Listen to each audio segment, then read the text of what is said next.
जय श्री हरि। बंधुओं, एक बात ध्यान रखिए, ये जो मैं चलचित्र बना रहा हूँ, प्रत्येक उपाय के उपरांत कुछ सेकंड के लिए मैं एक काला डब्बा डाल दूंगा, जिससे कि आपको पता चल जाए ये पहला उपाय है। फिर काला डब्बा आया, उसके बाद दूसरा उपाय, फिर काला डब्बा, तीसरा उपाय, जिससे कि आपको यदि चलचित्र देखने का मन ना करे तो काला काला डब्बे में उसके पश्चात जाके अगला उपाय आप देख सकें। जय श्री हरि। बंधुओं, कोरोना के समय में जो मृत्यु हो रही हैं उनसे मुक्ति कैसे मिले, क्या उपाय करें? डॉक्टर लोग, सरकारें, वैद्य, ये सब तो अपना कार्य कर रहे हैं, लेकिन हमें अपने स्तर पर क्या करना चाहिए? अब लोग कहेंगे डॉक्टर ही कुछ करेंगे, आप लोग थोड़ी कुछ कर सकते हो। तो बंधुओं, श्रद्धा भक्ति नाम की कोई चीज़ हमारे अंदर भेजी है, हम हिंदुओं में तो रख के भेजी है भगवान ने, उसका भी प्रयोग करना चाहिए। तो आइए इसी विषय में आपको बताते हैं कि कोरोना महामारी से अथवा अन्य किसी महामारी से अथवा अन्य कोई रोग संकट आदि से बचने के क्या क्या उपाय हैं, क्या क्या उपाय हम कर सकते हैं।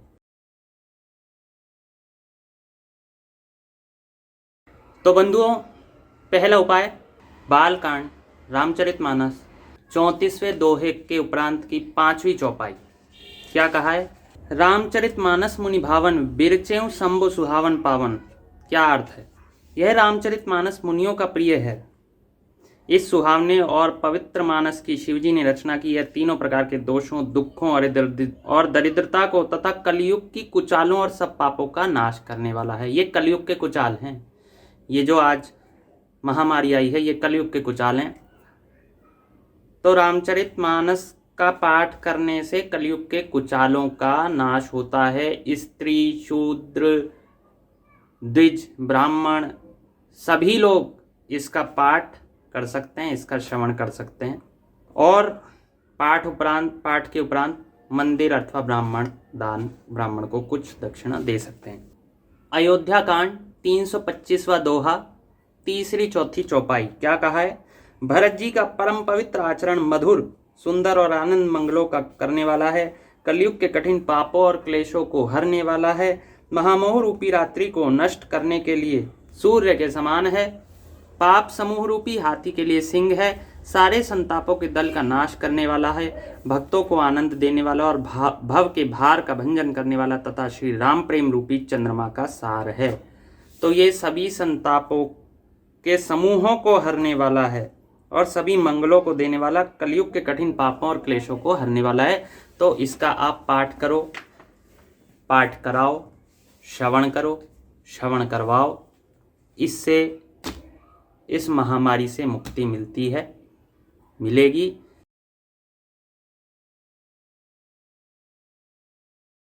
दूसरा उपाय आचार कांड गरुड़ पुराण 194 अध्याय। बंधुओं, क्या कहा है? राक्षस एवं पिशाचों से तथा गहन वन प्रांत, विवाद, राजमार्ग, द्यूत क्रीड़ा, लड़ाई झगड़ा, नदी पार करने की स्थिति, आपातकाल जैसे इस समय, प्राणों का संकट काल जैसे इस समय, अग्नि भय, चौर भय, ग्रह बाधा, विद्युत उत्पीड़न, सर्प विष का उद्रेक, रोग, विघ्न, संकट आने पर तथा भय विवल होने पर इसका जप तो करना ही चाहिए, किंतु नित्य इसका जप करना विशेष लाभप्रद है। यह भगवान विष्णु का मंत्र रूपी कवच परम श्रेष्ठ तथा सभी पापों का विनाशक है। तो इन बाधाओं को ये कवच दूर करता है। ये पूर्ण कवच पूर्ण अध्याय में है। इसका सभी द्विजलोक, यज्ञोपवीत और शिखाधारी ब्राह्मण, क्षत्रिय, वैश्य, सदाचारी जो हों, वो इसका पाठ करके शांति कर सकते हैं, अपने लिए भी और किसी दूसरे के लिए भी संकल्प कराकर। जो ब्राह्मण हैं वो सबके लिए संकल्प करा सकते हैं, और जो वैश्य और क्षत्रिय हैं वो अपने और अपनों के लिए ही करा सकते हैं या कर सकते हैं। ये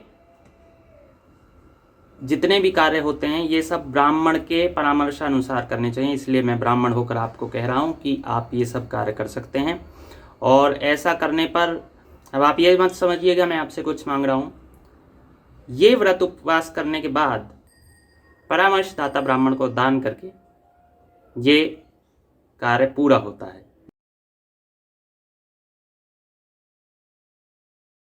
तीसरा उपाय, गरुड़ पुराण अध्याय 233 मृत्युवष्टक स्तोत्र। इसमें कहा गया है, जो मनुष्य नित्य तीनों काल में पवित्रता से भक्तिपूर्वक इस स्तुति का नियम पूर्वक पाठ करता है, वह विष्णु भक्त अकाल मृत्यु से ग्रस्त नहीं होता। अर्थात आपको अकाल मृत्यु तो आएगी ही नहीं। आपकी मृत्यु आनी है तभी आप मरोगे इस कोरोना काल में, अकाल मृत्यु आपको नहीं आएगी। जो योगी अपने हृदय कमल में पुराण पुरुष, सनातन, अप्रमेय तथा सूर्य से भी अधिक तेजस्वी नारायण का ध्यान करता है, वह मृत्यु पर विजय प्राप्त कर लेता है।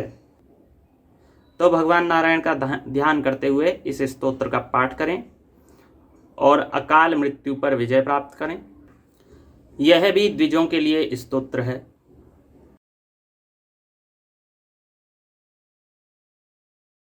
चौथा उपाय बंधु, 241 अध्याय आचार कांड गरुड़ पुराण में कहा गया है, जो मनुष्य एकाग्रचित्त होकर इस महापुराण का पाठ करता है, सुनता है अथवा सुनाता है, इसको लिखता है, लिखाता है, ग्रंथ के ही रूप में इसे अपने पास रखता है, तो वह यदि धर्मार्थी है तो उसे धर्म की प्राप्ति होती है, अर्थार्थी है तो अर्थ की प्राप्ति होती है, यदि वह कामी है तो उसकी कामनाएं पूर्ण होती हैं, और यदि वह मोक्ष करने का इच्छुक है तो उसे मोक्ष प्राप्त होता है। मनुष्य जिस जिस वस्तु की कामना करता है वह सब इस गरुड़ महापुराण के सुनने से प्राप्त हो जाती है। जो मनुष्य इस महापुराण का पाठ करता है वह अपने समस्त अभीष्ट को सिद्ध करके अंत में मोक्ष प्राप्त कर लेता है।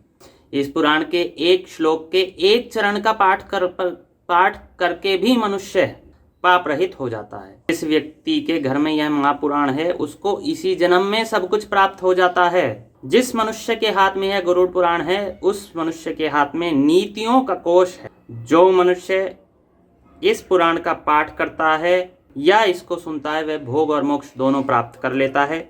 इस पुराण को, महापुराण को पढ़ने एवं सुनने से मनुष्य के धर्म, अर्थ, काम और मोक्ष इन चारों पुरुषार्थों की सिद्धि हो जाती है। इस महापुराण का पाठ करके या इसे सुनकर पुत्रार्थी पुत्र को, कामार्थी काम, विद्यार्थी विद्या को, विजिगीषु विजय प्राप्त कर लेता है तथा ब्रह्म हत्यादि से युक्त पापी का पाप नष्ट हो जाता है। वंद्या स्त्री पुत्र, कन्या सज्जन पति, क्षेमार्थी क्षेम तथा भोग चाहने वाला भोग प्राप्त कर लेता है। इसी प्रकार मंगल की कामना से प्रेरित व्यक्ति अपना मंगल, गुणों का इच्छुक व्यक्ति उत्तम गुण, काव्य करने का अभिलाषी मनुष्य कवित्व शक्ति, सार तत्व चाहने वाला सार, ज्ञानार्थी ज्ञान प्राप्त करता है। जो मनुष्य इस महापुराण के एक भी श्लोक का पाठ करता है उसकी अकाल मृत्यु नहीं होती।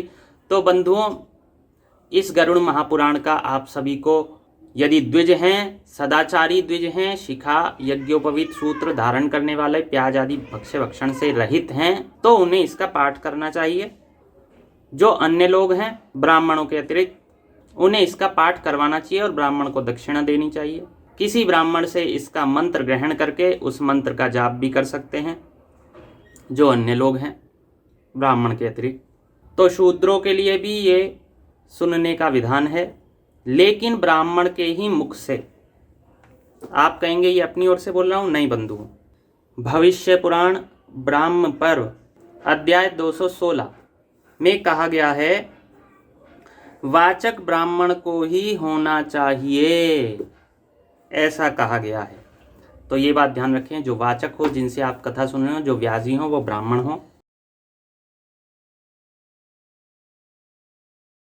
पांचवा प्रमाण अध्याय 20 ब्राह्म पर्व भविष्य पुराण में कहा गया है, फल द्वितीया या अशून्य शयन का व्रत विधान और द्वितीया कल्प की समाप्ति। इसमें कहा गया है, इस व्रत को विधिपूर्वक करने से स्त्री विधवा नहीं होती और स्त्री पुरुष का परस्पर वियोग भी नहीं होता। साथ में कहा गया है, इस प्रकार जो पुरुष 4 मास तक व्रत करता है उसका 3 जन्मों तक गार्हस्थ जीवन नष्ट नहीं होता और ना तो ऐश्वर्य की कमी होती है। जो स्त्री इस व्रत को करती है वह 3 जन्मों तक ना विधवा होती है, ना दुर्भगा और ना पति से पृथक ही रहती है। तो बंधुओं, ये जब कोई स्त्री विधवा नहीं होगी तो स्वाभाविक है पुरुषों का जीवन बचेगा। और ये जो संकट के समय आप देख रहे हैं कोरोना में, पति का उपवास करने से, पति का जीवन सुरक्षित मिलेगा।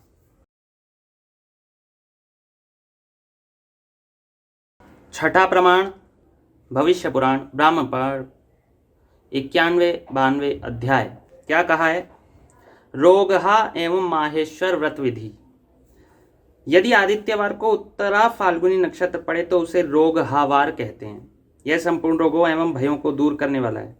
इस दिन जो गंध पुष्प आदि उपचारों से भगवान सूर्य नारायण का पूजन करता है वह सभी रोगों से मुक्त हो जाता है तथा सूर्य लोक को प्राप्त होता है। तो बंधुओं, ये व्रत कर सकते हैं और रोग मुक्त हो सकते हैं।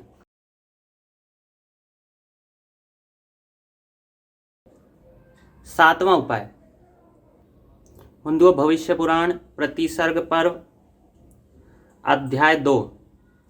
इसमें सत्यनारायण व्रत का उल्लेख है, तो सभी जनों को अपने घर में सत्यनारायण व्रत कराना चाहिए। इसका फल मैं आपको बताता हूं। नारद जी कहते हैं, प्रभो भगवान विष्णु से, प्रभो लोकों में भ्रमण करता हुआ मैं मृत्यु लोक में गया। वहां मैंने देखा कि संसार के सभी प्राणी अनेक प्रकार के क्लेश तापों से दुखी हैं, अनेक रोगों से ग्रस्त हैं। उनकी वैसी दुर्दशा देखकर मेरे मन में बड़ा कष्ट हुआ और मैं सोचने लगा कि किस उपाय से इन दुखी प्राणियों का उद्धार होगा। तो भगवान ने वो उद्धार बताया है और कहा है, सत्यनारायण के व्रत एवं पूजन से निर्धन व्यक्ति धनाढ्य, पुत्रहीन व्यक्ति पुत्रवान हो जाता है, राज्यच्युत व्यक्ति राज्य प्राप्त कर लेता है, दृष्टिहीन व्यक्ति दृष्टि संपन्न हो जाता है, बंदी बंधन मुक्त हो जाता है और भयार्थ व्यक्ति निर्भय हो जाता है। अधिक क्या, व्यक्ति जिस जिस वस्तु की इच्छा करता है उसे वह सब प्राप्त हो जाती है। इसलिए मुने ये करो।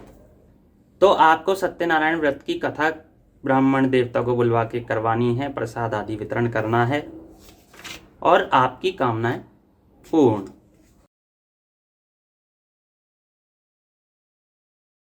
अध्याय 4 विज्ञान खंड 1 से 6 श्लोक। क्या कहा है? श्री व्यास जी बोले, जो आकाश वायु जल अग्नि पृथ्वी तथा ग्रह नक्षत्रों एवं तारा गणों में भगवान श्री कृष्ण की झांकी करते हुए बार बार हर्षित होते हैं, करोड़ों कामदेवों को मोहित करने वाले राधा नायक सर्वात्मा नंद नंदन श्री कृष्णचंद्र उन भक्तों के सामने बोलते हुए दृष्टिगोचर होने लगते हैं। सदा आनंद स्वरूप उन भगवान का दर्शन प्राप्त करके वे अत्यंत हर्ष से भर जाते हैं और ठहाका मारकर हंसने लगते हैं। वे कभी बोलते और कभी दौड़ लगाया करते हैं, कभी गाते कभी नाचते और कभी चुप रहते हैं। भगवान विष्णु के वे उत्तम भक्त कृतकृत्य हो गए रहते हैं। वे भगवान श्री कृष्ण के स्वरूप ही होते हैं। उनके दर्शन मात्र से मनुष्य कृतार्थ हो जाता है। काल अथवा यमराज कोई भी उन्हें दंड देने में समर्थ नहीं है। ऐसे भक्तों के वाम भाग में कौमोद की गदा, दक्षिण में सुदर्शन चक्र, आगे शंकर धनुष, पीछे बादल की भांति गरजने वाला पांचजन्य चक्र, नंदन नाम की महान तलवार, शतचंद्र नामक ढाल और अनेकों तीखे बाण, भगवान के ये सभी प्रधान आयुध रात दिन सजग रहकर उनकी रक्षा किया करते हैं। तो बंधुओं, आप ऐसे बने, भगवान के भक्त बने और आपको तब इन महामारी आदि किसी भी प्रकार की समस्याओं से कोई भी भय नहीं होगा। ये कुछ उपाय आपको बताए हैं और यदि आपको ये उपाय कम लगें तो और भी उपाय आपको बता सकते हैं। आप चलचित्र में नीचे टिप्पणी करिएगा, बताइएगा कि और आपको क्या उपाय चाहिए या नहीं। धन्यवाद। जय श्री हरि।